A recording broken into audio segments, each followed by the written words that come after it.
Très heureux de vous accueillir encore une fois à cette émission de télévision Les Actualités prophétiques.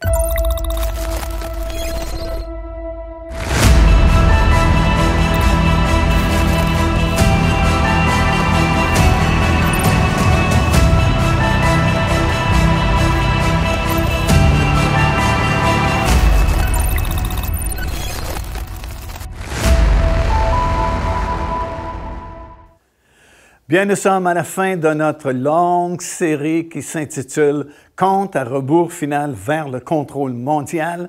Nous débutons la 7e et dernière session de cette série où nous avons appris énormément de choses concernant l'avenir, concernant ce gouvernement mondial qui a été prédit dans la parole du Seigneur. La parole de Dieu nous a annoncé très longtemps à l'avance que dans les derniers jours, il viendra un seul gouvernement mondial qui contrôlera les allées et venues de tous les habitants de la planète, une seule religion mondiale puisque toutes les religions seront rassemblées sous un même toit et une seule économie mondiale également qui sera contrôlée par l'Antéchrist et le faux prophète qui formeront ce duo-là et formeront ce dernier gouvernement humain avant le retour du Seigneur Jésus-Christ qui, lui, établira son royaume de paix, de justice et de gloire pour toujours indéfiniment avec tous ses rachetés. Tous les saints et tous les appelés seront avec lui et régneront sur cette terre. Et au cours de ces nombreuses sessions, puisque c'est la 7e et dernière session de cette série-là que nous enregistrons présentement, tout au long de ces nombreuses sessions, nous avons vu vraiment que les derniers temps ne seront pas faciles. En fait, l'apôtre Paul avait dit à Timothée il y a très longtemps, dans l'épître justement de Paul à Timothée, il avait dit « Sache que dans les derniers jours, il y aura des temps difficiles ». Et effectivement, nous avons vu au cours de cette longue série que nous achevons présentement qu'à cette époque-ci où nous vivons à l'époque de la fin, ce sont les derniers jours et la plupart des signes, comme on l'a enseigné, sont déjà accomplis, sont derrière nous et c'est certain que le reste, le peu qui reste à s'accomplir, va s'accomplir vraiment rapidement maintenant et qu'effectivement, ce ne sont pas des temps faciles et ça ne seront pas des temps faciles non plus, ce qui est devant nous. Cependant, en terminant cette série, j'ai vraiment de bonnes nouvelles pour vous parce que cette terre qui semble présentement étouffée sous la violence, sous la pollution et tous les maux et les problèmes que nous expérimentons, bien, cette même terre est destinée à un avenir vraiment glorieux. Et au cours de cette dernière session, nous allons voir par de nombreux versets dans la parole du Seigneur qu'effectivement, nous devons garder espoir, nous devons placer notre foi dans le Seigneur Jésus-Christ, placer notre foi dans la parole de Dieu, parce que un jour, bientôt, cette terre sera changée, cette terre sera transformée, et enfin, il y aura de la paix, de la joie et de la justice partout sur cette planète, parce qu'en réalité, il y a un avenir glorieux qui est prédit pour cette terre, pour cette planète. Le titre de cette dernière session, c'est « La fin des temps ». Et habituellement, lorsque nous parlons de la fin des temps, nous nous référons à la fin du monde, mais en réalité, selon la Bible, selon la parole de Dieu, il n'y aura pas de fin du monde en tant que tel, mais il y aura simplement la fin d'une sorte de monde, d'une période. Parce qu'en réalité, cette terre est destinée à exister éternellement. Elle sera toujours là. Bien sûr, elle a traversé des temps très difficiles. On a vraiment malmené cette planète qui, comme j'ai mentionné il y a quelques instants, est vraiment en train d'étouffer sous la pollution, sous la violence et tout ce qui se passe à notre époque et surtout dans notre génération. Mais en réalité, comme nous allons le voir au cours de cette dernière session, il y a un avenir glorieux qui est réservé à cette planète et un avenir glorieux aussi qui est réservé à tous les enfants de Dieu, tous les rachetés de l'Éternel, tous ceux et celles qui ont placé leur foi dans le Seigneur Jésus-Christ et leur foi dans la parole de Dieu. Il y a un monde nouveau qui va émerger bientôt, un monde qui sera totalement différent du monde dans lequel nous vivons présentement, puisque le péché n'existera plus, puisque ce sera la paix, la justice et la prospérité pour tout le monde. Et nous aurons sûrement l'occasion de partager de nombreux détails avec vous au cours de cette dernière présentation. Mais laissez-moi juste lire quelques versets de la parole de Dieu qui prouvent justement que cette terre va exister pour toujours. Par exemple, dans Ecclésiaste, le premier chapitre, le verset 4, ça dit « Une génération s'en va, une autre s'en vient, mais la terre subsiste toujours. » Psaume 104, verset 5, « Il a établi la terre sur ses fondements et elle ne sera jamais ébranlée. » 2 Pierre, le 3e chapitre, bien sûr, nous explique que cette terre, un jour, sera renouvelée ou changée dans le sens d'être purifiée. Elle sera même purifiée par le feu.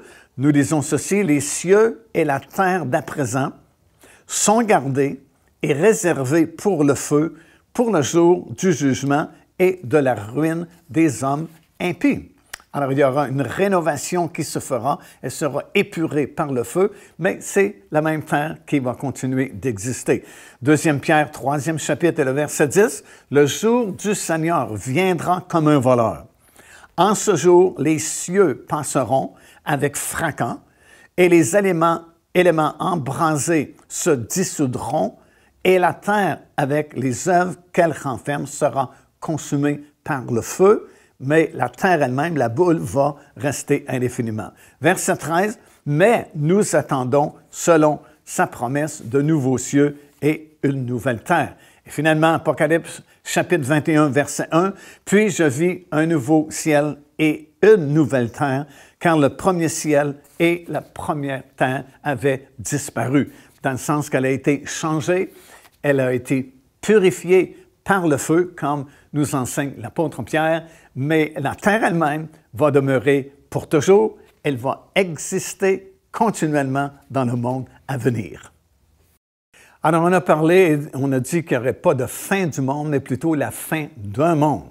Pourquoi y aura-t-il la fin d'un monde?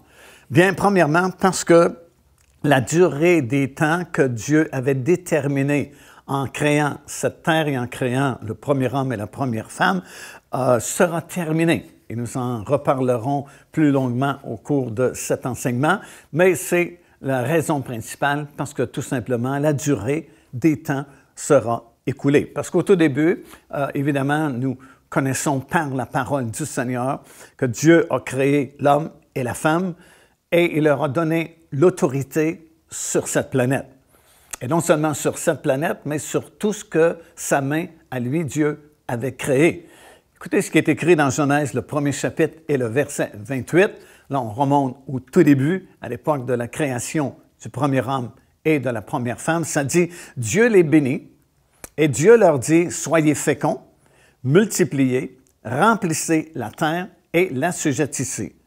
Dominez sur les poissons de la mer, sur les oiseaux du ciel et sur tout animal qui se meut sur la terre. » Et dans le psaume 8, au verset 7, on va même jusqu'à dire, « Tu lui as donné, parlant d'Adam et Ève, tu lui as donné la domination sur les œuvres de ta main. Tu as tout mis sous ses pieds. » Alors Dieu les avait placés dans le jardin d'Éden, qui était un paradis terrestre. D'ailleurs, le mot « Éden » veut simplement dire « délice », et ils étaient en parfaite communion avec Dieu. Mais comme nous le savons, ils ont désobéi à Dieu. Il y a eu une rébellion qui s'est produite dans le jardin d'Éden. Ils ont désobéi à ce que Dieu leur avait demandé et conséquemment, ils furent chassés de ce paradis terrestre. Et même Dieu a placé 2 chérubins qui bloquaient l'entrée du jardin d'Éden afin qu'ils ne puissent revenir à cet endroit. Et non seulement cela, mais ils ont comme transféré, donné cette autorité que Dieu leur avait donnée, que nous venons de lire dans ces 2 passages de l'Écriture, à une domination satanique puissante qui, depuis, administre et contrôle pas mal ce qui se passe sur cette planète, si bien que nous lisons dans le Nouveau Testament Et c'est de l'apôtre Jean qui va nous expliquer que présentement, le monde entier est sous la puissance du malin. Mais ce n'est pas comme ça que Dieu avait créé l'homme et la femme au tout début, puisque, comme nous venons de le lire, il leur avait donné autorité sur cette planète et même sur tout ce que sa main avait créé. Mais nos premiers parents, par leur désobéissance, ont comme transféré cette autorité-là à cette entité démoniaque puissante qui œuvre encore aujourd'hui et pour un certain temps encore à venir, jusqu'à ce que le Seigneur Jésus-Christ lui-même revienne et rétablisse toutes choses. Alors, après la chute de nos premiers parents, Dieu ne les a pas abandonnés, même s'ils s'étaient rebellés contre lui, mais il a déjà fait une première promesse qu'un jour, un Rédempteur viendrait dans ce monde et rétablirait toutes choses. Alors, par le péché de nos premiers parents, c'est comme si un gouffre énorme qui a été créé entre l'être humain et son Créateur, mais Dieu a placé comme un pont au-dessus de ce gouffre, et ce pont-là s'appelle le Seigneur Jésus-Christ. Et lui-même, lorsqu'il est venu sur cette terre, il a dit « Je suis le chemin, la vérité et la vie. Et quiconque veut venir à Dieu, il faut qu'il passe par moi, parce que c'est le seul pont que Dieu a placé au-dessus de ce gouffre-là, le Seigneur Jésus-Christ. » Alors Dieu est intervenu tout de suite après la chute de nos premiers parents, afin de rétablir les choses, afin de racheter l'être humain pour lui assurer un avenir glorieux. En fait, il y a 4 interventions que le Seigneur Jésus-Christ fera dans les affaires des hommes, dans toute l'histoire de l'humanité. Et 3 de ces interventions sont souveraines et une seule est optionnelle. Alors, les 3 premières interventions que je vais partager avec vous, c'est Dieu qui a décidé. Elles sont souveraines. Que vous y croyez ou non, ça va se produire quand même parce que ce sont des interventions souveraines de la part de Dieu. Mais la 4e, la dernière intervention que je vais vous expliquer, elle est optionnelle. Ça va dépendre de chacun de nous si nous désirons en profiter ou non. Mais les 3 premières sont souveraines. La première intervention, bien sûr, c'est que Jésus-Christ, qui est l'accomplissement de la promesse que Dieu avait faite à nos premiers parents après leur désobéissance, disant qu'un jour, un Rédempteur viendra dans ce monde pour rétablir toutes choses, il est finalement venu, il y a très longtemps maintenant. Alors, c'est une première intervention du Seigneur Jésus-Christ dans les affaires des hommes. Nous lisons ici dans 1 Timothée, 1er chapitre et le verset 15, ces paroles. « C'est une parole certaine et entièrement digne d'être reçue que Jésus-Christ est venu dans le monde afin de sauver des pécheurs. » Alors, cette première intervention, elle était souveraine. Dieu ne nous a pas demandé notre opinion. Il ne nous a pas demandé la permission à personne non plus, mais il est intervenu de cette façon. Jésus-Christ est bel et bien venu dans ce monde pour sauver les pécheurs. Et cette offre du salut, de rédemption, elle est offerte à n'importe qui, à chaque personne, en fait, sur cette terre.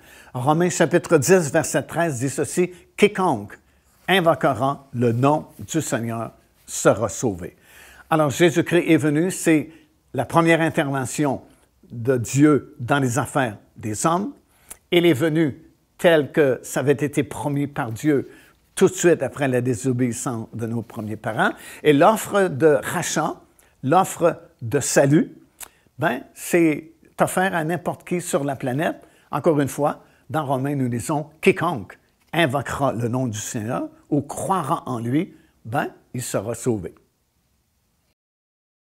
Puis il y aura une deuxième intervention du Seigneur Jésus-Christ dans les affaires des hommes. Et cette deuxième intervention, elle est également souveraine. C'est Dieu qui a décidé qu'elle se produira, pas demander notre opinion ni notre permission, mais il interviendra de cette façon ici, c'est-à-dire qu'il enlèvera les croyants, ceux qui auront cru en lui avant que les jugements de Dieu ne s'abattent sur cette planète. En réalité, vous savez, lorsque Dieu a créé le premier homme et la première femme, il a déterminé deux choses, telles que nous le lisons dans la parole du Seigneur. Il a, premièrement, déterminé les bornes de leur demeure et, deuxièmement, la durée des temps. Certaines bornes ont été fixées par Dieu et l'homme ne pourra les franchir. Même si on a une grande technologie, une grande connaissance à notre époque et que nous sommes capables d'envoyer des engins dans l'espace, il y a certaines bornes qui ont été fixées par Dieu et malgré toute l'intelligence humaine et malgré toute la technologie que nous pouvons connaître aujourd'hui, l'homme ne pourra pas dépasser ces bornes-là parce qu'elles ont été fixées par Dieu lui-même. Et deuxièmement, il a déterminé la durée des temps. Alors, ça veut dire qu'il y a des limites, il y a des périodes qui vont se terminer et nous savons justement par les signes qui se sont accomplis très rapidement, récemment, que cette durée des temps est sur le point de se terminer et elle va se terminer au le début de la fin de cette période des temps qui avait été fixée par le Seigneur va se terminer par un événement vraiment exceptionnel, un événement extraordinaire qui s'appelle l'enlèvement des croyants. Alors, nous avons plusieurs références bibliques que je ne prendrai pas le temps de lire parce que ce serait trop long, mais je vais vous lire au moins deux passages classiques, si vous voulez, auxquels on peut se référer pour affirmer que bientôt, alors que cette période de temps qui avait été fixée par le Seigneur touche à sa fin, cet événement se produira et c'est une deuxième intervention du Seigneur Jésus-Christ dans les affaires des hommes. D'abord, bien sûr, le passage classique, c'est 1 Thessaloniciens, chapitre 4, verset 15 jusqu'à 18, qui dit ceci. « Voici en effet, dit l'apôtre Paul, ce que nous vous déclarons d'après la parole du Seigneur. Nous les vivants, restés pour l'avènement du Seigneur. Nous ne devancerons pas ceux qui sont morts, car le Seigneur lui-même a un signal donné, à la voix d'un archange et au son de la trompette de Dieu, descendra du ciel et les morts en Jésus-Christ vont ressusciter. Ensuite, nous les vivants qui serons restés, nous serons tous ensemble enlevés avec eux sur des nuées à la rencontre du Seigneur dans les airs et ainsi nous serons toujours avec le Seigneur. Consolez-vous donc les uns les autres par ces paroles. » Alors ça, c'est le passage classique, si vous voulez, très clair, très facile à comprendre et qui explique qu'un jour, une trompette va sonner et les morts en Jésus-Christ vont revenir à la vie et ceux qui seront vivants et qui seront les rachetés de l'Éternel seront changés dans un instant, un clin d'œil et monteront dans les airs à la rencontre du Seigneur avant que les jugements de Dieu ne s'abattent sur cette terre. L'autre passage classique aussi, c'est dans 1 Corinthiens, chapitre 15, les versets 51 et 52, où le même apôtre Paul va dire ceci. « Voici, je vous dis un mystère, nous ne mourrons pas tous, mais tous nous serons changés dans un instant, dans un clin d'œil. À la dernière trompette, la trompette sonnera et les morts ressusciteront incorruptibles et nous, les vivants, nous serons changés. » Alors, bien sûr, il y a d'autres passages, mais ça, ce sont les deux principaux passages des Écritures qui sont comme les références classiques pour expliquer qu'un jour, cet enlèvement aura lieu. Le mot pour enlèvement, quand on lit ici, nous serons enlevés dans les airs à la rencontre du Seigneur, c'est le mot harpazo qui signifie retirer avec force ou de façon urgente, comme ça presse d'arriver et de se produire. Le Seigneur va retirer ses ambassadeurs avant que les jugements de Dieu ne tombent sur cette planète.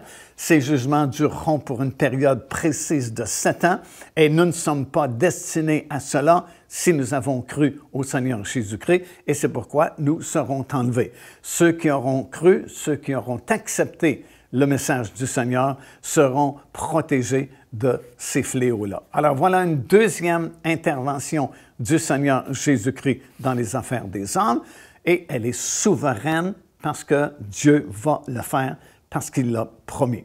Certaines personnes n'y croient pas, d'autres personnes trouvent ça exagéré.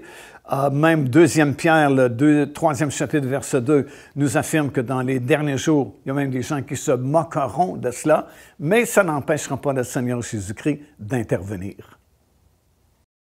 Il y aura une troisième intervention du Seigneur Jésus-Christ dans les affaires des hommes, et cette troisième intervention, elle est aussi souveraine.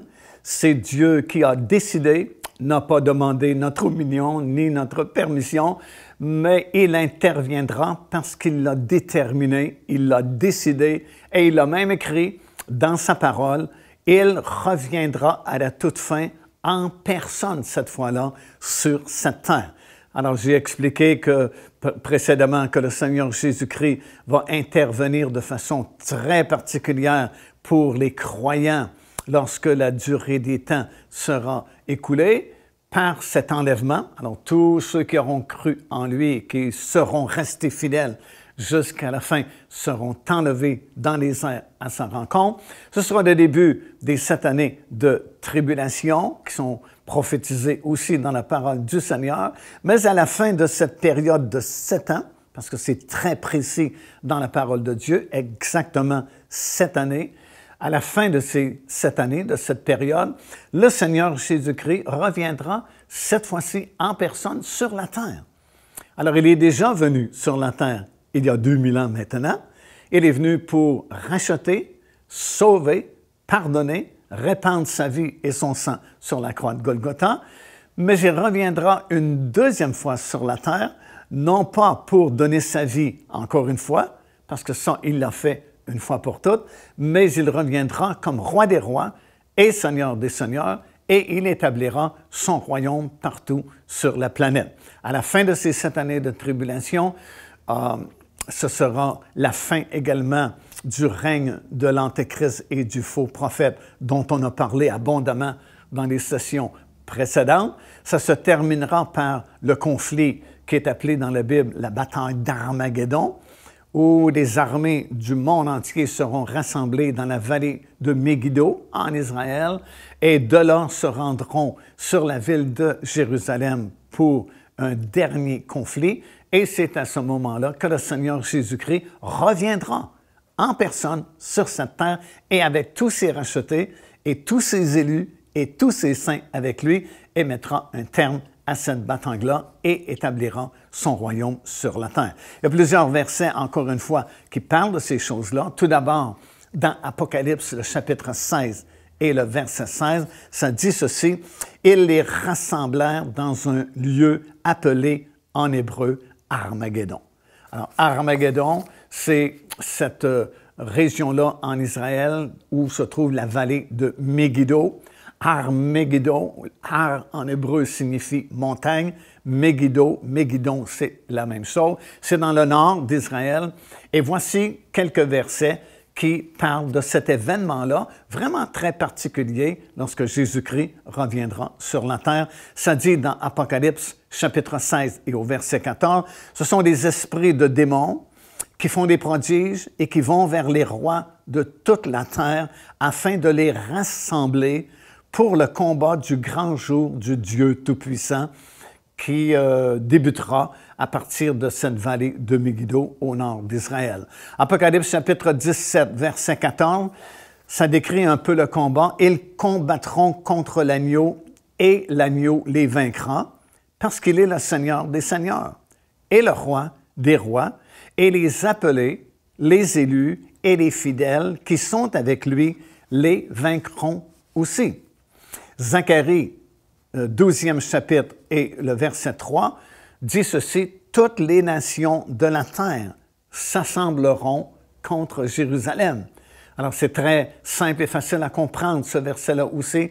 Il ne s'agit pas que 2 ou 3 nations autour d'Israël, mais toutes les nations de la terre s'assembleront contre Jérusalem. Le même prophète, au 14e chapitre et au 2e verset, affirme ceci: « Dieu dit, je rassemblerai toutes les nations pour qu'elles attaquent Jérusalem. Et l'Éternel paraîtra, et ses pieds se poseront en ce jour-là sur le sommet de la montagne des Oliviers qui est vis-à-vis de Jérusalem du côté de l'Est. Alors, il y aura le conflit d'Armageddon à la fin des 7 années de tribulation. Toutes les nations du monde enverront des représentants dans la vallée de Megiddo, dans le nord d'Israël, comme je viens de mentionner. Ces armées-là se dirigeront vers Jérusalem pour détruire la race juive et détruire la ville de Jérusalem. Mais le Seigneur Jésus-Christ, à ce moment-là, va revenir avec toute son armée, les élus, les rachetés et les appelés, et mettra un terme à la bataille d'Armageddon. Et là, tenez-vous bien, parce que tout va changer. La topographie de la planète va changer, tout sera bouleversé, énormément de changements. Et à compter de ce moment-là, la Terre ne sera plus jamais la même. Il va se produire une transformation radicale, laquelle va débuter justement au début de cette prolongation de 75 jours après cette période de 7 années, tel que c'est décrit dans le livre de Daniel. Et là, wow, tenez-vous bien, si vous êtes prêts, nous allons quand même examiner un peu tout ce qui se produira à ce moment-là. Joignez-vous à nous afin de célébrer le Seigneur et entendre le message de la parole de Dieu par l'évangéliste Mario Massicotte. Venez recevoir ce que Dieu a préparé pour vous. Visitez notre site web www.paindevie.org afin de connaître notre itinéraire. Nous serions très heureux de vous rencontrer et de vivre des moments forts avec le Seigneur.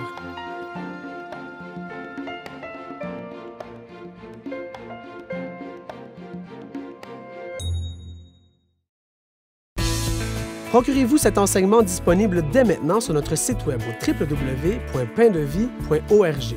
En visitant notre boutique web, vous pourrez commander ou même télécharger les enseignements. Vous trouverez aussi plusieurs autres produits contenant des centaines de sujets pour votre édification. Car Dieu a tant aimé le monde qu'il a donné son Fils unique, afin que quiconque croit en lui ne périsse point, mais qu'il ait la vie éternelle. Téléchargez gratuitement l'enseignement « Le salut, c'est quoi ?» en visitant notre site web www.paindevie.org et recevez la grâce merveilleuse que Dieu vous offre.